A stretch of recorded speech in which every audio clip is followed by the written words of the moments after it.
Well, colleagues, we have expensed a great deal of money to come back to Raleigh. We were here a couple of weeks ago to talk about bathrooms. But let's drill down into what the intent of this particular legislation is. This is really not about bathrooms. This is about fear.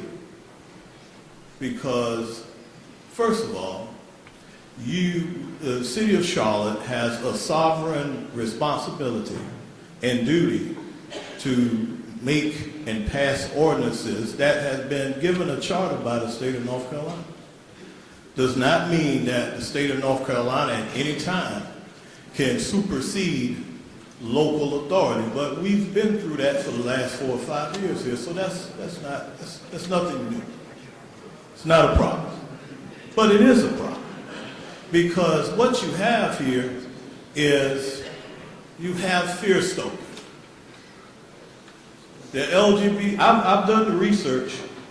This ordinance is in over 200 cities, as it was referenced before, and there has not, to my knowledge, been any catastrophic incident of assaults, of rapes in these bathrooms or anything. And so the argument that this is such a grave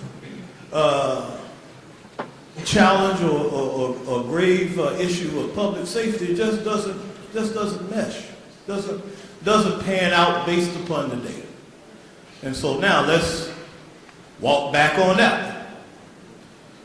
We also know that the business community, which we are here, our sole purpose is to create jobs and to put forth a potentially good business climate so that we can attract and retain jobs in North Carolina.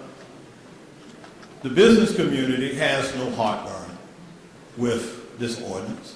As a matter of fact, if you look at some of our largest employers in the state of North Carolina, they have policies that address LGBT instances of their employees and other things. So that can't be what we're doing here. And so what we dial back to and what I see resonantly clear is the fact that differences scare us. And so we want to put our hammer on the city of Charlotte to affect the whole state, to say that we want uniformity in these laws. Well, actually, it is the right of each municipality to do their own laws or their own ordinances, that we gave them that authority. If you don't want to do that, then I'm sure I will, whoever that is, I will not yield. Dan, I will not yield. Thank you. For what purpose does the gentleman from Union, Representative Artprice? Oh, I'm sorry. Does the gentleman desire further debate? I thought the debate the bill. No, I'm not finished. All right, bye. There was a long pause there, Representative Moore. I was waiting for Dan to do his thing. But can I continue? The gentleman has the floor to continue debating. Okay, and I'll wrap this up very quickly. I'm against this bill because it's not, the spirit of the bill is not what the bill says that it's intended to do. We've been here before. We know the ugly history of the state and of this nation as it relates to LGBT, as it relates to people of color, immigrants, and other things. And we have a very tricky, slippery slope in this country that we have had so much rhetoric going on about people who are different than us or supposedly different than us.